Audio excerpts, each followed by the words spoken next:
Levando a cruz. A base da nossa salvação, como bem o sabemos, é o fato da morte e da ressurreição do Senhor, e a base do nosso serviço cristão não é menos definida. É o princípio da morte e da ressurreição. Ninguém pode ser um verdadeiro servo de Deus sem conhecer o princípio da morte e o princípio de ressurreição. O próprio Jesus serviu nessa base. Nosso Senhor foi um homem sem pecado. Nenhum outro homem pisou a terra sem conhecer o pecado. Todavia, como homem, ele tinha uma personalidade separada do Pai. Quando Jesus disse, "Não busco a minha própria vontade, mas a vontade daquele que me enviou", não queria negar que possuísse vontade própria. Como filho do homem, tinha-a, mas não a exerceu, porque veio fazer a vontade do Pai. Aquilo que nele é distinto do Pai é a alma humana, que recebeu quando foi reconhecido em figura humana. Sendo homem perfeito, nosso Senhor tinha uma alma e um corpo como você e eu os temos, e era-lhe possível agir mediante os recursos da alma, isto é, agir de si e por si mesmo. Podemos, portanto, dizer com toda a segurança que toda a obra que o Senhor Jesus fez na terra, antes da sua morte na cruz, foi feita tendo por base o princípio de morte e ressurreição, embora, como acontecimento real, o Calvário ainda se situasse no futuro. Tudo o que ele fez foi neste plano. Mas, se o Filho do Homem tem que passar pela morte e ressurreição, em figura e em princípio, a fim de realizar a sua obra, pode acontecer conosco de forma diferente. Nenhum servo do Senhor pode servi-lo sem conhecer, na sua própria vida, a operação daquele princípio.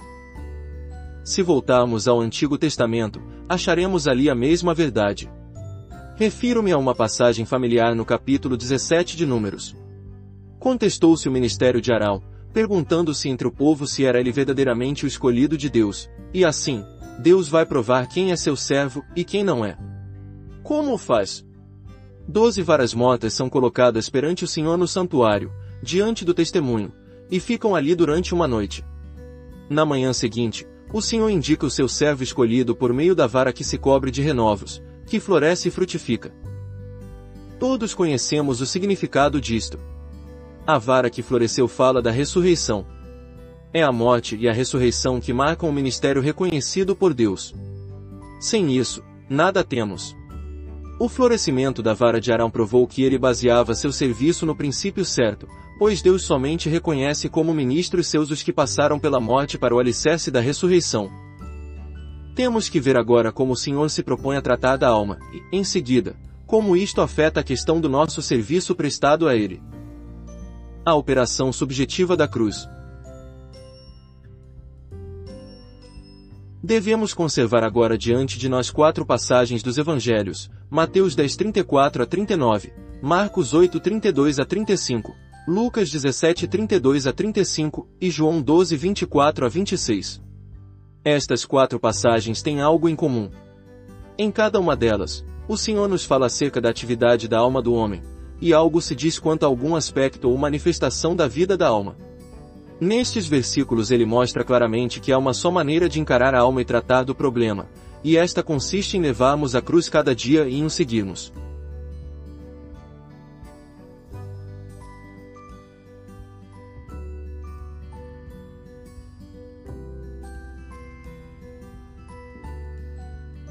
A vida da alma, ou seja, a vida natural, que aqui estamos considerando, é algo mais do que aquilo que diz respeito ao velho homem ou à carne, nas passagens que já estudamos. Quanto ao homem velho, Deus salienta aquilo que ele fez, de uma vez para sempre, ao crucificar-nos com Cristo na cruz. Vimos que 3 vezes, na Epístola aos Gálatas, se faz referência ao aspecto crucificante da cruz, como algo realizado e cumprido. E, em Romanos 6:6, declara-se patentemente que foi crucificado com ele o nosso velho homem. E, parafraseando da seguinte maneira que leva em conta o significado do tempo do verbo, podemos dizer, o nosso homem velho foi crucificado, finalmente e para sempre. É algo que está feito, que deve aprender-se por revelação divina e de que devemos nos apropriar pela fé. Há, porém, um novo aspecto da cruz, o que está implícito nessa expressão, tomar a sua cruz cada dia. A cruz levou-me sobre ela, agora eu devo levá-la. Esta ação de levar a cruz é algo que faço no meu íntimo. É isto que queremos dizer quando falamos da operação subjetiva da cruz. Além disso, é um processo diário, é a atitude de segui-lo, passo a passo. Não se trata aqui da crucificação da própria alma, no sentido de que os nossos dons e faculdades naturais, a nossa personalidade e a nossa individualidade, têm que ser inteiramente deixados de lado. Se assim fosse, dificilmente poderia dizer-se a nosso respeito, como em Hebreus 10:39, que devemos ter fé para a conservação da alma, comparar 1 Pedro 1:9, Lucas 21:19. Não perdemos as nossas almas, neste sentido, porque, se assim fosse, isso significaria perder completamente a nossa existência individual. A alma ainda está presente com os seus talentos naturais, mas a cruz é chamada a exercer a sua ação sobre ela, com o fim de levar à morte aqueles talentos naturais, e pôr a marca da sua morte sobre eles, e depois, como agradar a Deus, restituir-nos os mesmos talentos pela ressurreição.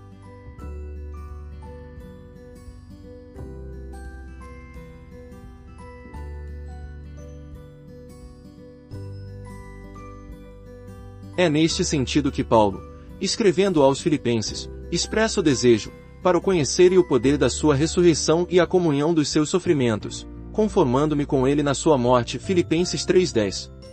A marca da morte está continuamente sobre a alma, para trazê-la à atitude de subordinação ao Espírito, e de nunca se afirmar independentemente dele. Somente a cruz, operando desta maneira, podia fazer um homem do calibre de Paulo, e com os recursos naturais referidos em Filipenses 3, perder de tal maneira a sua força própria e natural que chegasse a escrever aos Coríntios: porque decidi nada saber entre vós, senão a Jesus Cristo, e este crucificado. E foi em fraqueza, temor e grande tremor que eu estive entre vós. A minha palavra e a minha pregação não consistiram em linguagem persuasiva de sabedoria, mas em demonstração do Espírito e de poder. 1 Coríntios 2:24.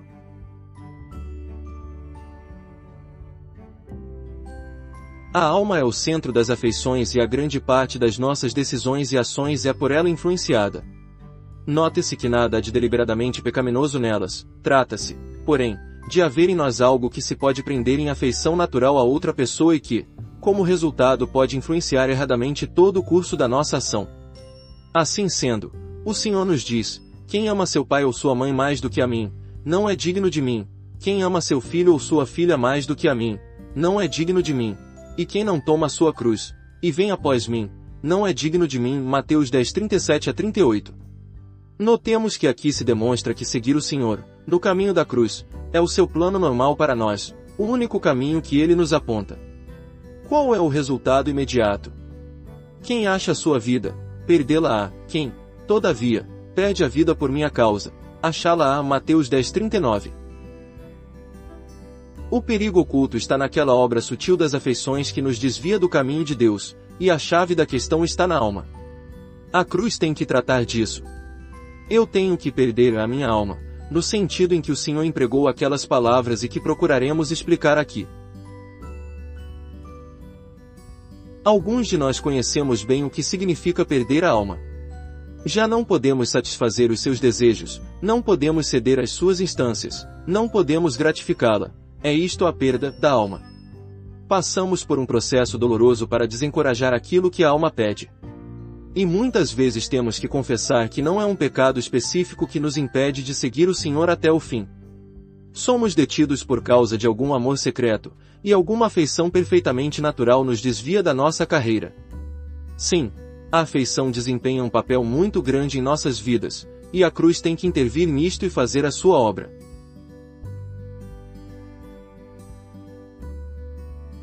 Passamos agora à referência em Marcos 8:31.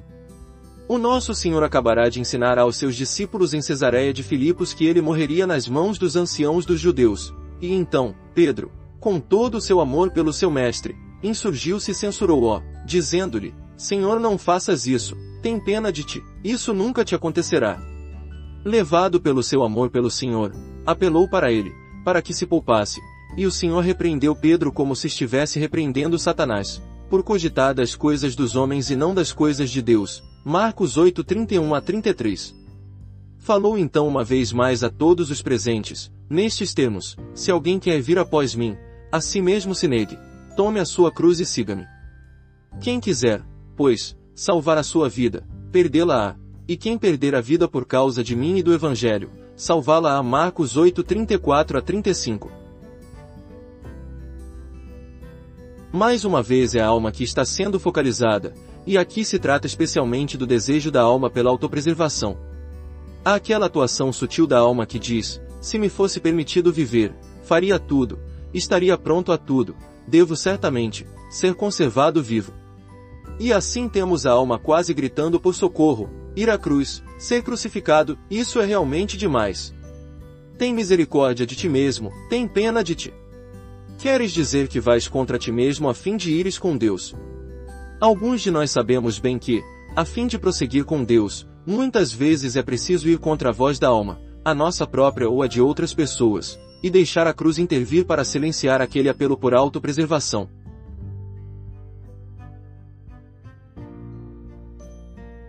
Tenho eu receio da vontade de Deus. Aquela querida santa que mencionei, Margaret Barber, e que tanta influência teve na minha vida, perguntou-me, muitas vezes, gosta da vontade de Deus? É uma pergunta tremenda. Não perguntou, faz a vontade de Deus. A pergunta sempre era, gosta da vontade de Deus? Esta pergunta vai sondando mais profundamente do que qualquer outra. Recordo-me de que, certa vez, ela tinha uma controvérsia com o Senhor a respeito de determinado assunto. Sabia o que o Senhor desejava, e, no seu coração, ela o desejava também.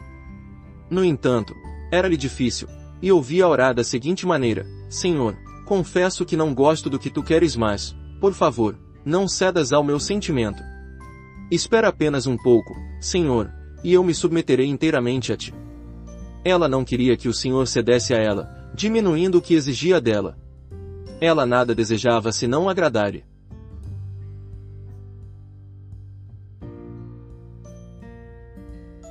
Muitas vezes, temos que chegar ao ponto de nos dispor a renunciar a coisas que pensamos serem boas e preciosas, sim, talvez mesmo as próprias coisas de Deus, para que a sua vontade possa ser feita. A preocupação de Pedro era pelo seu Senhor, e foi-lhe ditado pelo seu amor por ele. Podemos sentir que Pedro teve um amor maravilhoso pelo seu Senhor, suficiente para lhe dar ousadia para repreendê-lo. Somente um forte amor poderia levar alguém a fazer o que ele fez.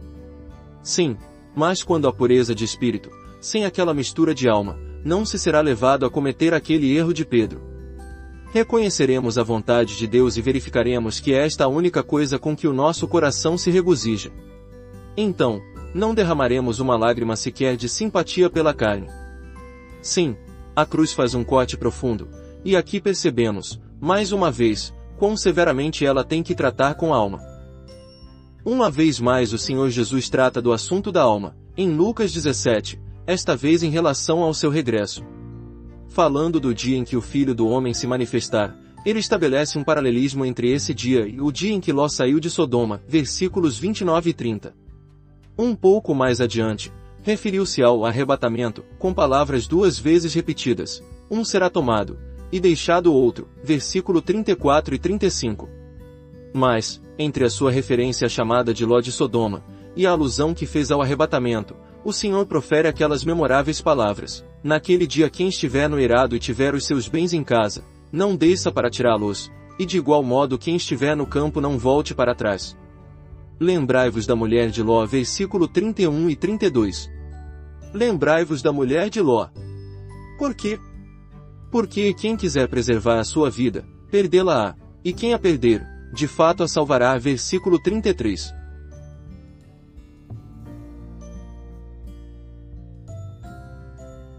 Se não me engano, esta é a única passagem no Novo Testamento que fala da nossa reação à chamada do arrebatamento.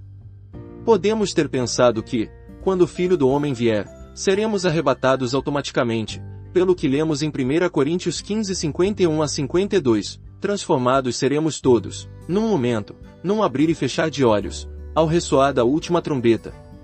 Comparando as duas passagens, o que lemos em Lucas deve pelo menos nos levar a pensar profundamente, pela sua forte ênfase no fato de um ser tomado e outro deixado.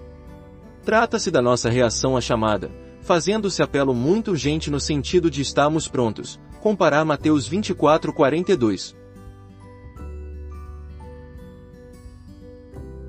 Há, seguramente, uma razão que explica isto. Evidentemente que aquela chamada não vai produzir em nós uma mudança miraculosa no último minuto, independentemente de toda a nossa relação prévia com o Senhor. Não, naquele momento, descobriremos o verdadeiro tesouro do nosso coração.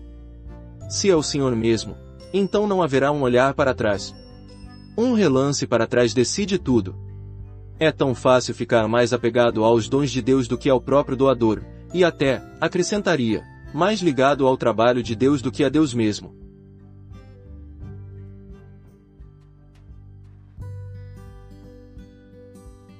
É uma questão de vivermos pela alma ou pelo espírito. Aqui nesta passagem, em Lucas, descreve-se a vida da alma com seus compromissos com as coisas da terra, e note-se, coisas que não são pecaminosas. O Senhor apenas mencionou casar, semear, comer, vender, todas atividades perfeitamente legítimas em que não há, essencialmente, coisa alguma errada. Mas é a ocupação com as mesmas, ao ponto de o coração se lhes prender, que é suficiente para nos prender aqui embaixo.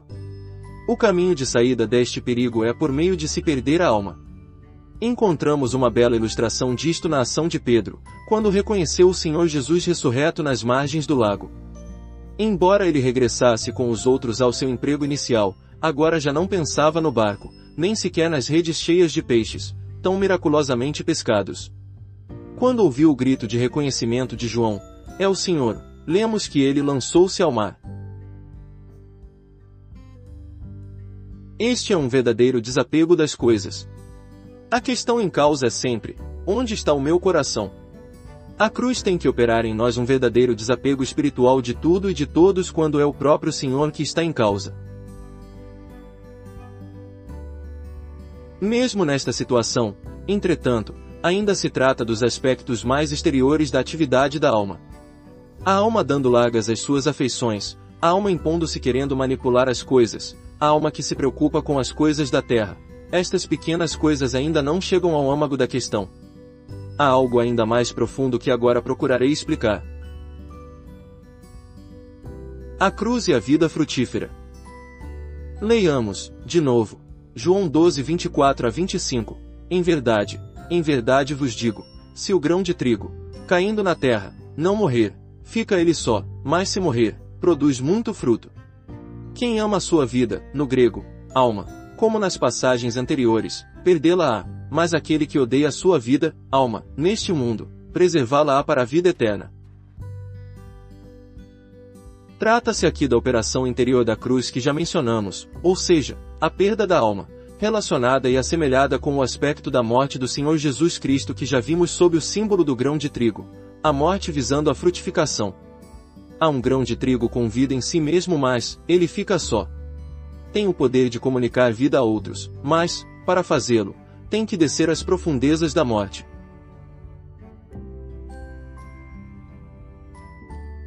Ora, sabemos o caminho que o Senhor Jesus tomou. Ele passou pela morte, como já vimos, a sua vida emergiu em muitas vidas. O Filho morreu e apareceu como o primeiro de muitos filhos. Ele deu a sua vida para que pudéssemos recebê-la. É neste aspecto da sua morte que somos chamados a morrer. É a este respeito que ele torna claro o valor de nos conformarmos com a sua morte, o que equivale a dizer que perdemos a nossa própria vida natural, a nossa alma, para que possamos tornar-nos transmissores de vida, partilhando depois com os outros a nova vida de Deus que está em nós. Este é o segredo do ministério. O caminho da verdadeira frutificação para Deus.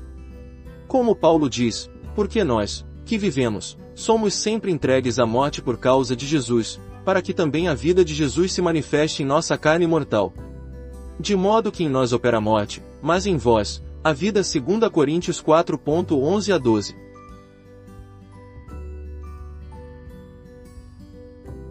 Se aceitamos a Cristo, a nova vida em nós. Todos temos aquela possessão preciosa, o tesouro no vaso. Graças a Deus pela realidade da sua vida em nós. Mas, por que essa vida não se expressa mais? Por que esta vida não está manando abundantemente, comunicando vida aos outros? Por que se manifesta tão pouco mesmo nas nossas próprias vidas? A razão por que há tão pouco sinal de vida, onde a vida está presente, é que a alma, em nós, envolve e limita essa vida, como a casca envolve o grão de trigo, de modo que ela não consegue achar saída. Estamos vivendo pela alma, trabalhando e servindo na nossa própria força natural, ao invés de derivar de Deus os nossos recursos. É a alma que impede a vida de emanar. Percamos a alma, porque nesse caminho se encontra a plenitude.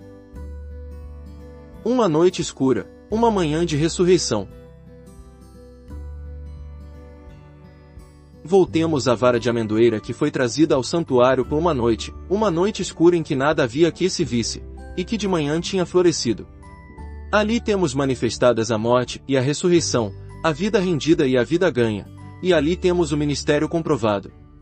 Mas como opera isto na prática? Como é que reconheço que Deus está agindo desta maneira comigo?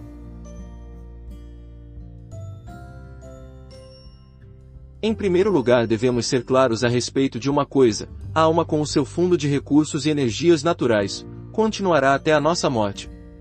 Até então, haverá interminável e diária necessidade de a cruz operar em nós, dragando profundamente aquela fonte natural que sempre está manando.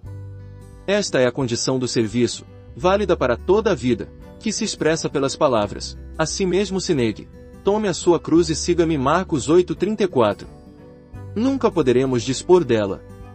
Aquele que se evade aquela condição, não é digno de mim. Mateus 10:38, e não pode ser meu discípulo. Lucas 14:27. A morte e a ressurreição devem permanecer como um princípio das nossas vidas para a perda da alma e a manifestação do Espírito.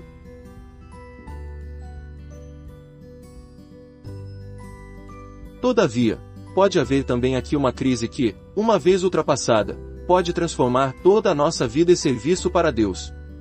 É uma porta estreita pela qual podemos entrar num caminho inteiramente novo. Uma crise desta natureza ocorreu na vida de Jacó em Peniel. Era o homem natural, em Jacó, que procurava servir a Deus e alcançar os seus propósitos. Jacó bem sabia que Deus dissera: o mais velho servirá ao menor, mas ele procurava alcançar este objetivo por meio da sua própria sutileza e dos seus recursos. Deus tinha que invalidar aquela força natural em Jacó, o que se deu quando tocou no nervo da sua coxa. Daí em diante, Jacó continuou a andar, mas permaneceu coxo. Era um Jacó diferente, como se infere da mudança do seu nome. Tinha pés e podia usá-los, no entanto, a sua força fora tocada e ele coxeava por causa de um mal de que nunca se restabeleceria completamente. Deus tem que nos levar a tal ponto que não ousemos confiar em nós mesmos, e isso fará, de uma maneira ou de outra, ferindo profundamente o nosso poder natural por meio de uma experiência profunda e amarga. Ele teve que tratar asperamente com alguns de nós, levando-nos por caminhos difíceis e dolorosos, a fim de nos levar a tal situação. Finalmente, chega o ponto de não gostarmos mais de fazer o trabalho cristão, até quase receamos fazer coisas em nome do Senhor. Mas então, finalmente, é que Ele pode começar a nos usar.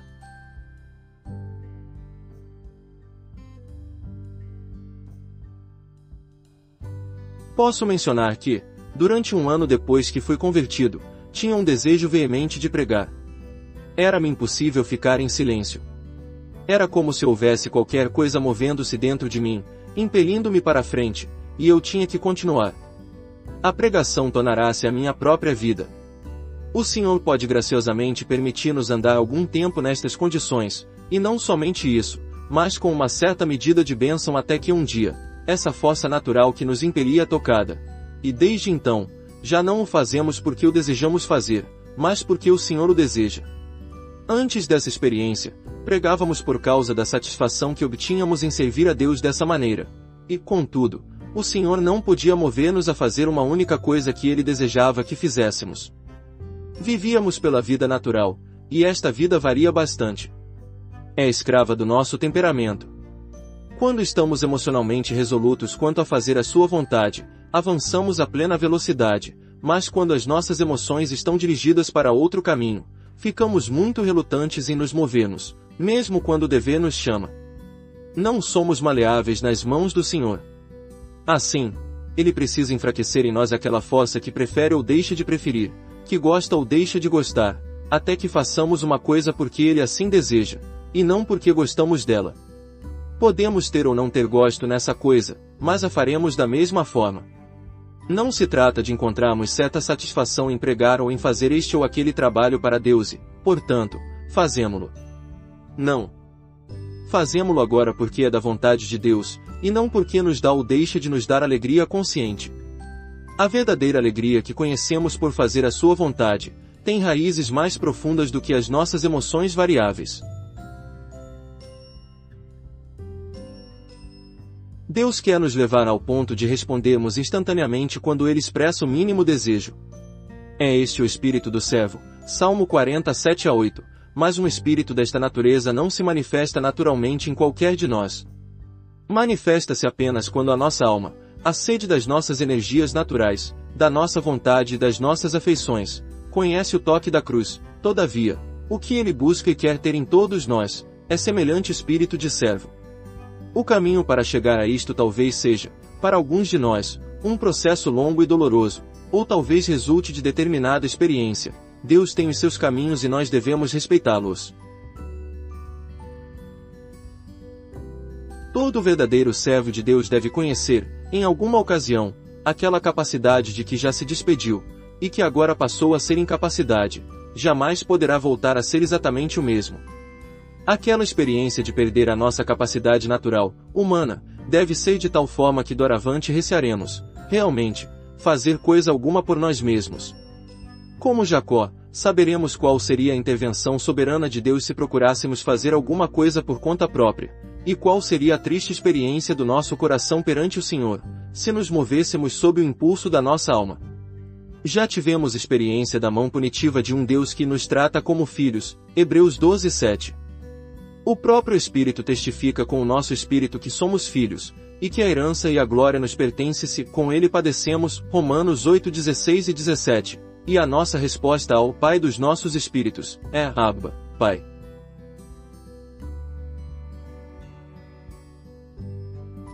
Quando isto fica realmente estabelecido em nós, chegamos a uma nova posição de que falamos como o terreno da ressurreição. Pode ser que a morte tenha operado em nós ao ponto de resultar numa crise para a nossa vida natural, mas quando assim acontece, verificamos depois que Deus nos liberta para a ressurreição. Descobrimos que o que perdemos está voltando, embora não como antes.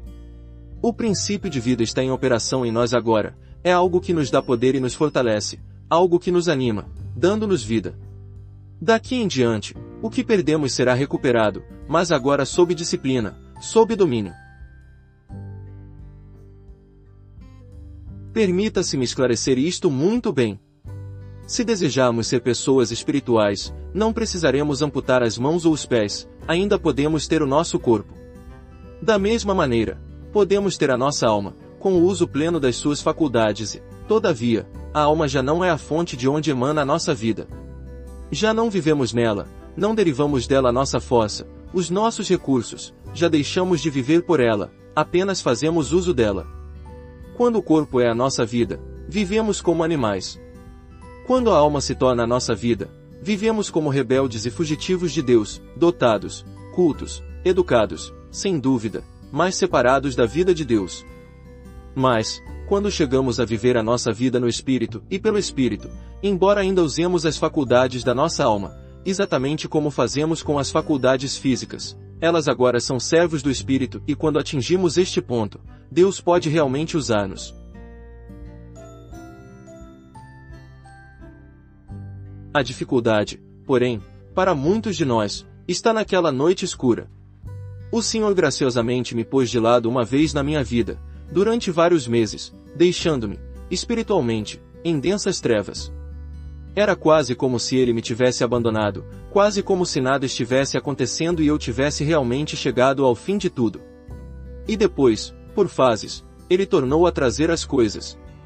A tentação é sempre procurar ajudar a Deus, reavendo as coisas por nós mesmos, mas, lembremo-nos, tem que haver uma noite inteira passada no santuário, uma noite de trevas, e esta experiência não pode ser apressada.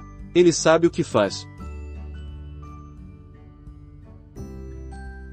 Gostaríamos de ter a morte e a ressurreição reunidas com apenas 1 hora de intervalo.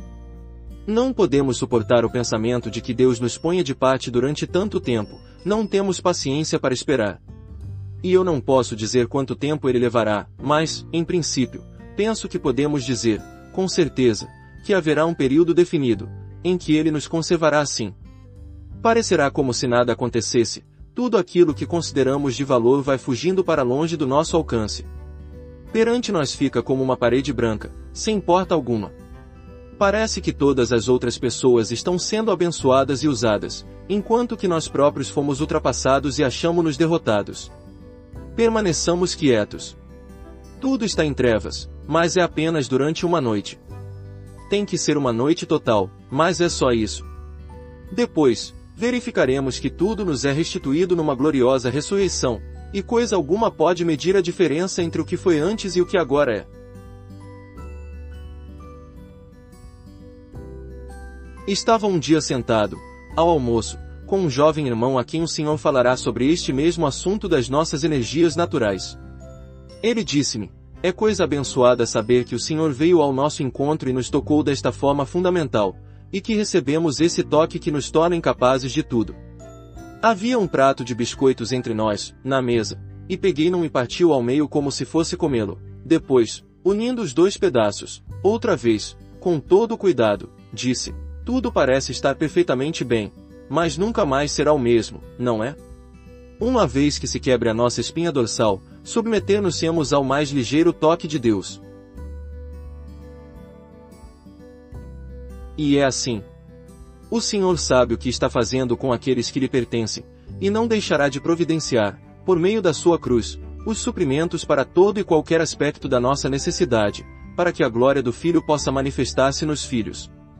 Os discípulos que já percorreram este caminho podem fazer eco sincero às palavras de Paulo, quando este afirmava: Deus, a quem sirvo em meu espírito, no Evangelho de seu Filho, Romanos 1:9. Aprenderam, como ele, o segredo de tal ministério, nós que adoramos a Deus no Espírito, e nos gloriamos em Cristo Jesus, e não confiamos na carne. Filipenses 3:3.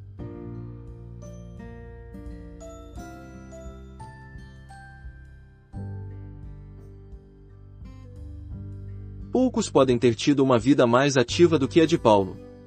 Aos Romanos declara que pregou o Evangelho de Jerusalém até Ilírico, Romanos 15:19, e que agora está pronto a ir a Roma, 1:10, e daí, se possível, a Espanha, 15:24 e 28. Todavia, em todo este serviço, que abrange todo o mundo do Mediterrâneo, o seu coração está posto num único objetivo: a glorificação daquele que tudo tornou possível. Tenho, pois, motivo de gloriar-me em Cristo Jesus nas coisas concernentes a Deus. Por que não ousarei discorrer sobre coisa alguma senão daquelas que Cristo fez por meu intermédio, para conduzir os gentios à obediência, por palavra e por obras, Romanos 15:17 e 18. Isto é serviço espiritual. Que Deus possa fazer de cada um de nós, tão verdadeiramente como era Paulo, um escravo de Jesus Cristo. Extraído do livro A Vida Cristã Normal, Vatmanei. Inscreva-se no canal. Desfrutar é bem melhor.